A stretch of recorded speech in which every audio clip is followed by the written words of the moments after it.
اب مسلمان قیادت کے بھی بس میں نہیں رہے گا کہ مسلمانوں کو بار بار کہیں کہ صبر کرو، تحمل کرو. کب تک اپیل کریں؟ اگر حکومت جوڈیشری بیوروکریسی مسلمانوں کے صبر کا اور ان کے تحمل کا استحصال کر رہی، لیکن فیصلہ آتے ہی فوری ایڈمنسٹریشن اتنا ایکٹیو ہو گیا کہ دن شروع ہونے سے پہلے انہوں نے وہاں پوجا کا انتظام بیریکیڈز کاٹ کے کر. وہ تہخانہ بھی اور تہخانے کے اوپر بھی جو مسجد ہے وہ بالکل ایک مکمل مسجد ہے، اور جو ASI کی رپورٹ وغیرہ ہے وہ دعویٰ ہے، وہ حقیقت نہیں ہے، واقع ہے.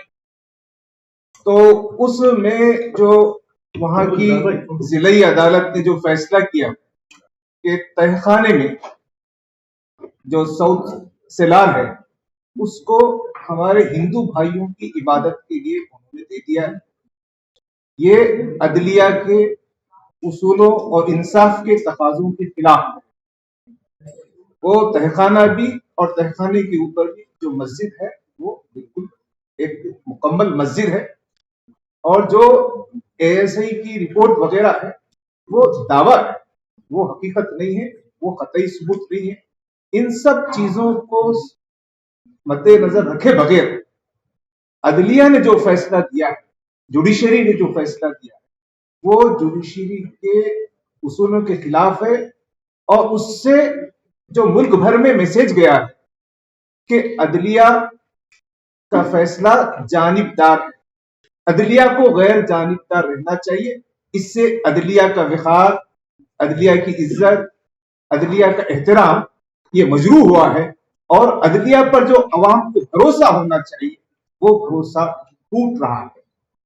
اب یہ مسئلہ صرف گیان واپی کی یا جامع مسجد بنارس کی اس مسجد ہی کا نہیں ہے. جو ہمارے ملک میں پولیٹیشینز ہیں، جو حکمران ہیں، ان کی کیا حمایت ہے، ان کا کوئی سپورٹ ہے، یا عدلیہ ان کے اشاروں پہ کام کر رہی ہے، یہ ہمیں معلوم نہیں. تو یہ ایک بڑا سوال.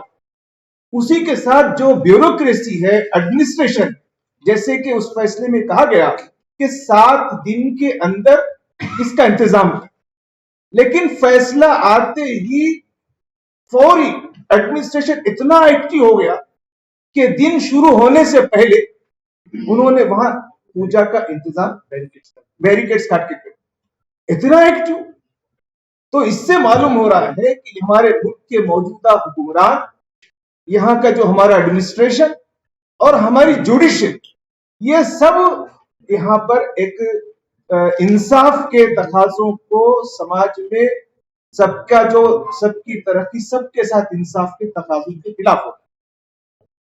یہ بات، اس سے جو نقصان ہو رہا ہے کہ مسلم سماج کو خاص طور پر اور دیگر تمام اقلیتوں کو ان کا جو ایڈمنسٹریشن پہ، حکمرانوں پہ، یہاں کے سسٹم پر اور جوڈیشری پہ خاص طور جو کانفیڈنس ہونا چاہیے کہ ہم پہ ظلم ہوا تو ہم کس کے پاس انصاف کے لیے جائیں، یہ بہت مجروح. اس سے نتیجہ یہ ہو رہا ہے کہ لوگوں میں مایوسی، لوگوں میں فکر مندی، اور لوگ بہت پریشان ہیں، سفوکیشن ہے. آج کی اس پریس کانفرنس میں ہم اسی سفوکیشن کو پیش کرنا چاہ رہے ہیں کہ لوگ سمجھیں. میں ہمارے غیر مسلم سماج کے بڑے لوگوں سے اس بات کی اپیل کرتا ہوں کہ وہ آگے آئیں، اور یہ جو فرقہ پرست تنگ نظر جو لوگ ہیں، جو سماج میں ان بنیادوں کو، دیش کی بنیادوں کو توڑ رہے ہیں، ان کو سمجھانے کی کوشش کریں. ہم مسلمان بھائیوں سے صبر کی اپیل کرتے، تحمل کی اپیل کرتے، لیکن کب تک اپیل کریں؟ اگر حکومت جوڈیشری بیوروکریسی مسلمانوں کے صبر کا اور ان کے تحمل کا استحصال کر رہی، تو یہ اب مسلمان قیادت کے بھی بس میں نہیں رہے گا کہ مسلمانوں کو بار بار کہیں کہ صبر کرو، تحمل کرو. اگر مسلمان صبر اور تحمل کے اس راستے کو چھوڑ دیں گے تو مسلمانوں کا تو نقصان ہے. اس لیے ہم مسلمانوں سے چاہتے ہیں کہ وہ صبر اور تحمل کریں، لیکن اگر وہ صبر اور تحمل کرنا چھوڑ دیں گے تو سارے دیش کا نقصان ہو. اس بات کو سمجھنا ہماری بھی ذمہ داری ہے، حکومت کی بھی ذمہ داری. تو آج کی اس پریس کانفرنس میں ہم تمام لوگوں سے اس بات کی اپیل کرتے ہیں کہ سماج میں مسلمانوں اور خصوصیتی اقلیتوں کے اندر یہ سفوکیشن ہے، اگر اس کو حکومت ایڈریس نہیں کرے گی اور جوڈیشری پر اعتماد بحال نہیں ہوگا تو اس دیش میں یہ حکمران اس دیش کو تباہ اتارنا چاہیے. ہم کو اس دیش کو ان حکمرانوں کی لائیو اس تباہی سے بچانے کی کوشش کرنا چاہیے.